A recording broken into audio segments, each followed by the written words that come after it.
Halo, perkenalin nama aku Nabila, umur aku 23 tahun, aku leader of Volun 5. Barang bawaan kakak-kakaknya dibawa semuanya, masing-masing adik-adiknya juga dijaga. Kak Manda minta tolong buat diarahkan ke Kak Ana yang di sana ya.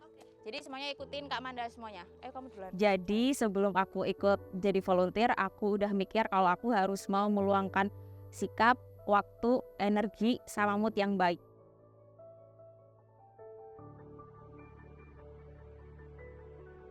Nah, setelah aku terjun langsung di lapangan, ternyata hal itu memang semua dibutuhkan. Dan hal itu emang benar-benar dibutuhin ketika aku di lapangan. Jadi kita nggak boleh naruh ekspektasi ke orang lain dan tetap ke diri sendiri aja.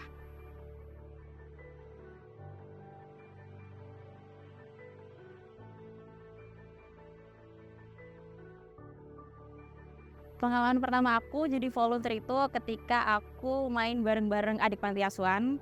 Nah, waktu itu aku sempat ngobrol sama beberapa adik kalau ternyata salah satu di antara mereka itu masih punya orang tua. Nah, tapi mereka tetap tinggal di panti. Ternyata mereka itu ketemu orang tuanya itu cuman ketika waktu hari raya, waktu cuman hari-hari tertentu aja. Nah, mereka itu jadi satu di dalam sebuah rumah yang bisa dipanggil itu panti asuhan. Dan di panti asuhan dia harus hidup bareng-bareng bareng 20 adik sampai 30 sesuai dengan panti asuhan masing-masing. Dan mereka cuma punya 1 dan 2 orang tua yang disebut sebagai ibu panti asuhan dan bapak panti asuhan.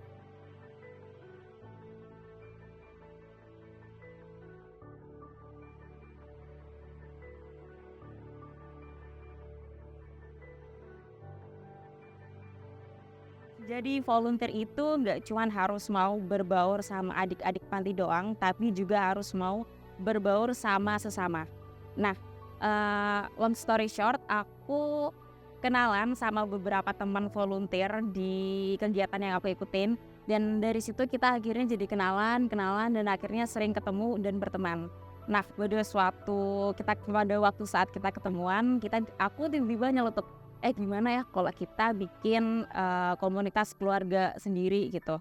Dan akhirnya beberapa teman banyak yang setuju dan akhirnya udah mulai kita seriusin. Kita bikin tim, kita rapatkan terus selama beberapa bulan, kita seriusin. Lalu akhirnya setelah udah mantap kita jalan dan akhirnya sampai sekarang ini.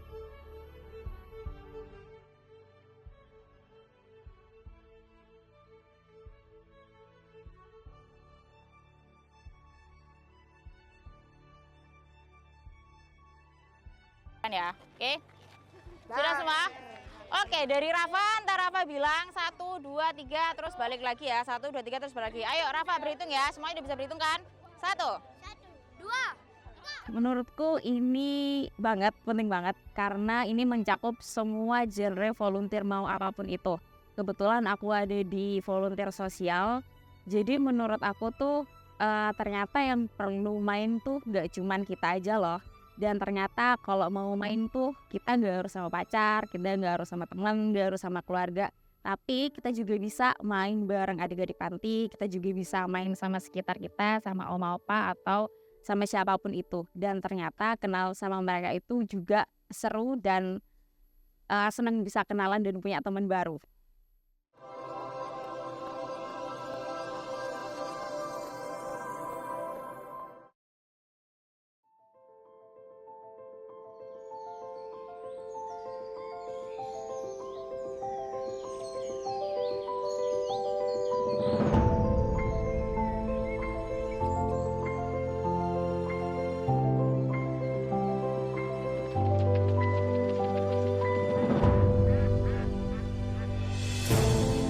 Menjadi hebat itu tak hanya berwawasan luas, tapi juga memberi makna.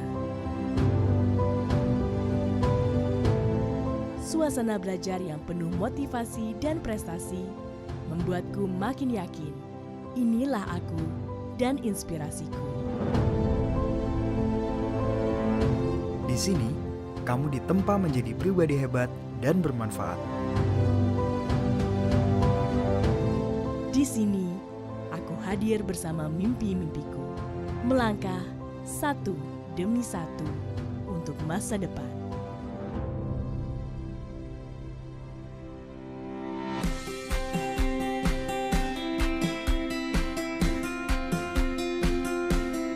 Suasana Malang Raya yang sejuk dan nyaman menjadi tempat yang sempurna untuk belajar, berproses, dan menempa diri. Siapapun akan jatuh hati pada kota ini. Impian para pelajar dari berbagai budaya dan negara. Universitas Muhammadiyah Malang diberkahi puja-puji keindahan alam. Kampus ini penuh prestasi. Tak heran, pengakuan dari berbagai lembaga, baik di tingkat nasional maupun internasional, tak henti-hentinya diraih.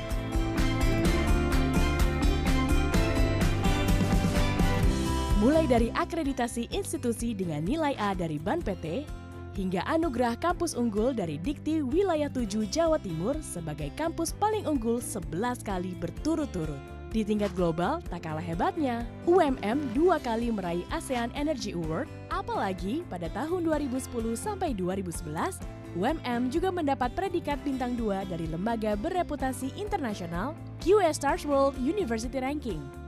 UMM juga sudah menjadi Associate Member AUNQA, Asosiasi Universitas ASEAN. Mahasiswa UMM sangat beragam. Mereka berasal dari berbagai penjuru tanah air dan mancanegara. Ada 11 fakultas dan 57 program studi yang dimiliki UMM, mulai dari diploma, sarjana, hingga master, dan doktor. Bahkan sudah ada 4 program studi yang terakreditasi dan tersertifikasi internasional oleh AUNQA. Pilihan program dan program studi yang ada di kampus ini seperti Fakultas Agama Islam, Fakultas Ilmu Sosial dan Ilmu Politik, Fakultas Keguruan dan Ilmu Pendidikan, Fakultas Pertanian dan Peternakan, Fakultas Hukum, Fakultas Psikologi, Fakultas Teknik, Fakultas Kedokteran, Fakultas Ilmu Kesehatan, Fakultas Ekonomi dan Bisnis, Program Magister, dan Doktor. Setiap fakultas dan program studi punya sarana laboratorium yang sangat lengkap. Semuanya terpusat dengan Laboratorium Sentral UMM. Laboratoriumnya juga sudah teruji karena telah meraih ISO dari Komite Akreditasi Nasional atau KAN dan berkualifikasi melakukan uji laboratorium untuk pihak luar, baik perusahaan maupun perguruan tinggi lain.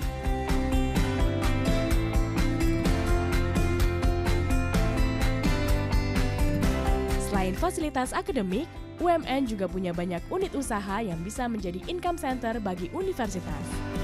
Berkat unit-unit usaha itulah, biaya operasional kampus tak hanya tergantung pada dana dari mahasiswa saja. Ada UMM Dom, UMM Hospital, Rumah Sakit Surya Medika Sumbawa, SPBU UMM, bengkel motor dan mobil UMM, Micro Hydro Power Plant, Apartemen Sang Surya UMM, BPR Rinjani UMM, Pusat Produksi Pertanian UMM Farm, Taman Rekreasi Sengkaling UMM, Race Hotel UMM, serta Kapal Garden Hotel UMM. Semua unit usaha ini juga jadi laboratorium terapan, sehingga iklim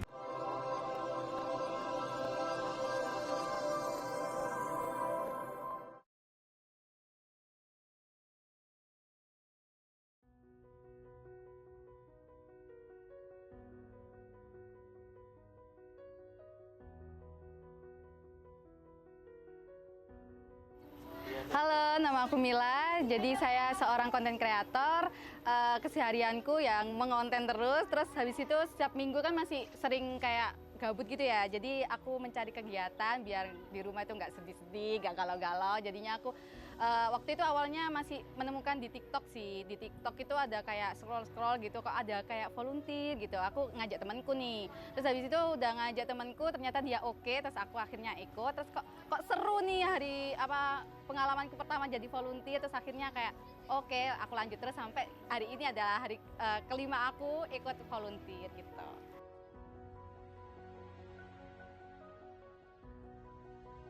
Untuk benefitnya sih aku ngerasanya ya nggak ada yang gimana-gimana, tapi dari kebahagiaanku sendiri gitu ikut karena aku seorang ekstrovert, jadi kayak sukanya itu ngomong sama orang, sukanya ngobrol, jadi kalau misal ngobrol sama orang itu kayak lebih aktif gitu sih.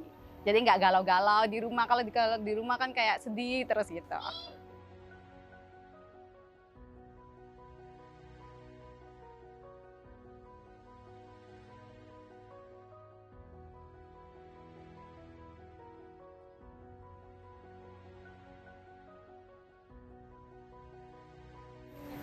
nama aku Ana. Aku ada salah satu panitia di Volunfab Surabaya. Aku jadi humas di Volunfab Surabaya dan Malang juga.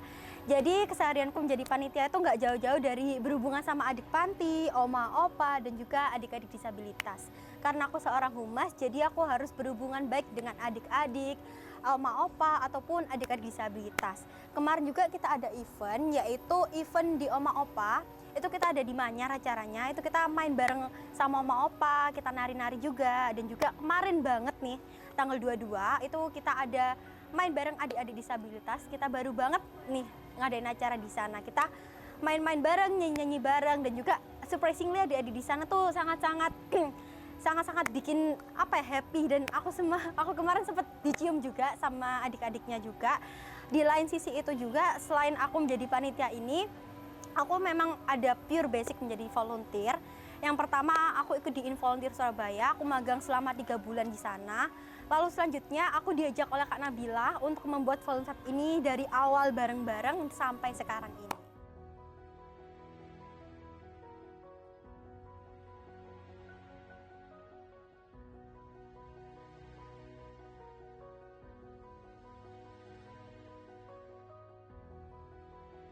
Halo guys, nama saya Indra, biasanya teman-teman panggil saya Ko Indra. Untuk aktivitas sehari-hari saya yaitu konten kreator dan berwirausaha. Untuk benefit sendiri, aku ikut volunteer ini nambah temen pastinya, temennya seru-seru banget. Serta itu bisa juga sama adik-adiknya juga seru-seru banget di sini.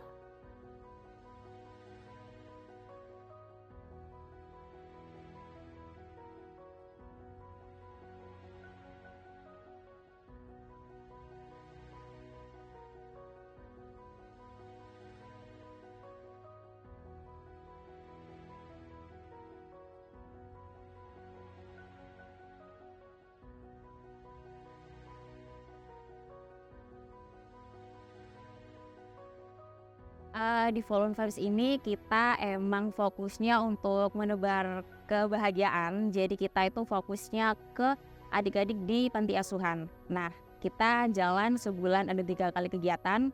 Nah, untuk saat ini saya dan tim mau men-challenge sendiri dengan kita mau pendekatan ke panti ureda, panti jompo, sama teman-teman disabilitas, dan rencananya sih kalau misalnya bisa kita juga merambah ke anak-anak jalanan gitu.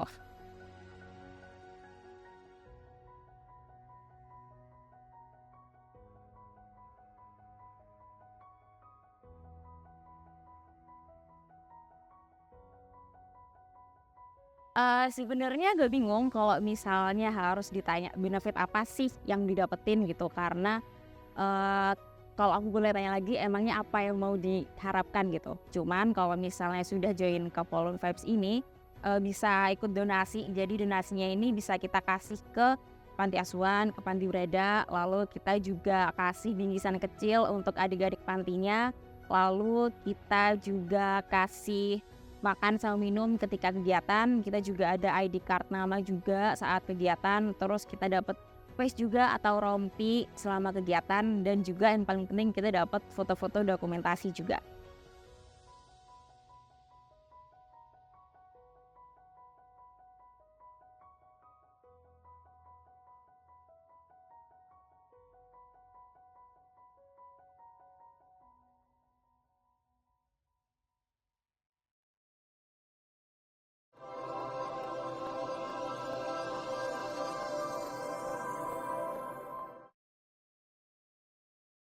Master, dan doktor. Bahkan sudah ada 4 program studi yang terakreditasi dan tersertifikasi internasional oleh AUNQA. Pilihan program dan program studi yang ada di kampus ini seperti Fakultas Agama Islam, Fakultas Ilmu Sosial dan Ilmu Politik, Fakultas Keguruan dan Ilmu Pendidikan, Fakultas Pertanian dan Peternakan, Fakultas Hukum, Fakultas Psikologi, Fakultas Teknik, Fakultas Kedokteran, Fakultas Ilmu Kesehatan, Fakultas Ekonomi dan Bisnis, Program Magister, dan Doktor. Setiap fakultas dan program studi punya sarana laboratorium yang sangat lengkap. Semuanya terpusat dengan Laboratorium Sentral UMM. Laboratoriumnya juga sudah teruji karena telah meraih ISO dari Komite Akreditasi Nasional atau KAN dan berkualifikasi melakukan uji laboratorium untuk pihak luar, baik perusahaan maupun perguruan tinggi lain.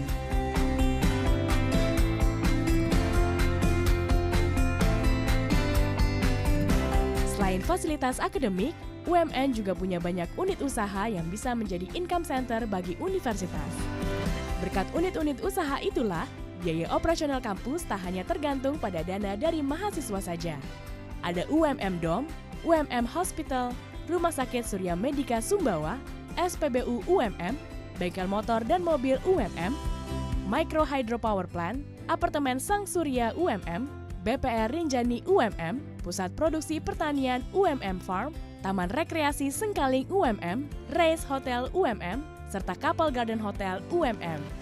Semua unit usaha ini juga jadi laboratorium terapan, sehingga iklim kewirausahaan mahasiswa jadi lebih terasa. Reputasi internasional juga menjadi salah satu kebanggaan kampus ini. Ada banyak kerjasama internasional yang rutin dilakukan UMM, seminar, konferensi, penelitian, hingga pertukaran mahasiswa, staf, dan dosen dengan banyak sekali universitas dan lembaga dari luar negeri.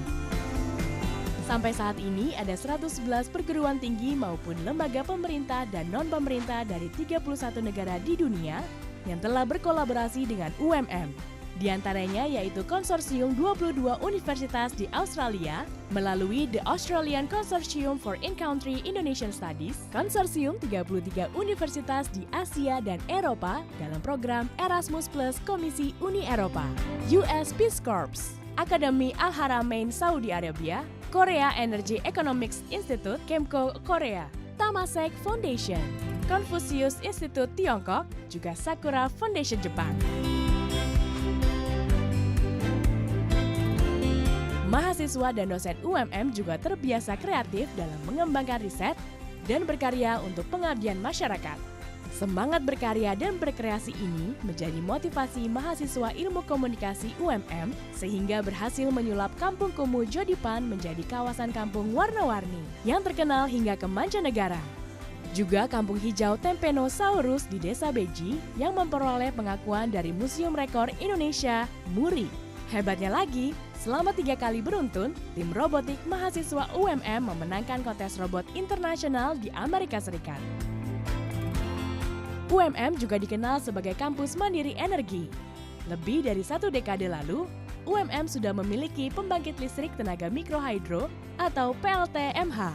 Karena sukses diterapkan di kampus, konsep ini kemudian diaplikasikan lebih luas dengan membangun PLTMH Sumber Maron di Desa Karangsuko, Kabupaten Malang, dan kawasan wisata Bunpring. Program ini sukses membuat lebih dari 4.000 sambungan listrik terpasang ke rumah warga.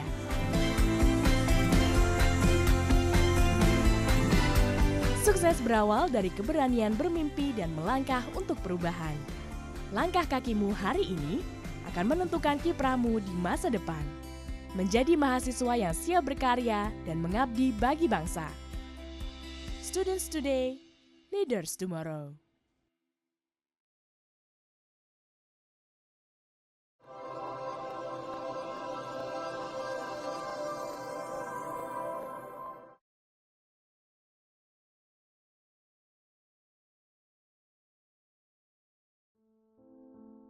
Cerita dikit aja, jadi dulu aku sempat ngobrol sama beberapa adik di panti yang berbeda. Jadi salah satunya itu dia ada di panti asuhan dan ternyata dia sudah nggak ada ibu dan ayah. Jadi dia itu cuma tinggal sama neneknya aja, yang dimana neneknya itu udah sakit dan dia itu masih SMP. Jadi siapa sih yang nggak terenyuh hatinya ketika dengar cerita kayak gitu. Dia masih SMP tanpa orang tua dan cuma tinggal sama neneknya aja. Dan neneknya itu juga udah sakit dan udah pensiun. Jadi kalau seingat cerita aku, dia harus bisa bertahan hidup dengan uang 500.000 selama 1 bulan.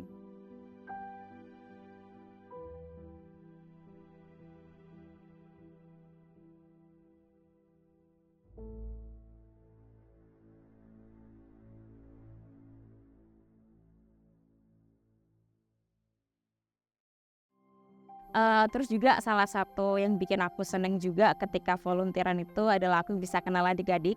Jadi sebisa mungkin ketika volunteer aku ingin mengesampingkan cerita yang sedih-sedih. Jadi aku ingin ajak buat adik-adik itu untuk kita event bareng, kita main games bareng, kita makan bareng, kita foto-foto bareng, kita keliling-keliling di mana saat itu waktu kegiatan. Nah itu pas lihat senyum mereka jadi kayak oh ternyata mereka juga berhak bahagia ya. Oh ternyata yang perlu bahagia itu gak cuma saya doang ya, gak perlu kita doang sebagai orang dewasa. Ternyata yang kecil-kecil itu juga perlu dan berhak buat bahagia. Jadi ini itu bukan cuma buat masyarakat, tapi aku mau nge-notes untuk yang masih muda, terutama buat yang masih mahasiswa. Menurut aku mending coba kegiatan hal yang kayak gini. Karena dari aku yang hampir setiap minggunya ikutan volunteer, aku benar-benar diajarin bersyukur banget. Karena lewat program ini aku bisa belajar kalau ternyata berbagi itu nggak harus nunggu kaya, nggak harus beruang berbanyak dulu baru bisa berbagi. Dan lewat program kayak gini juga aku tetap bisa happy dan seneng. Makasih. Pagi nih. Kakaknya juga boleh. Kita tunggu dulu lagunya, oke?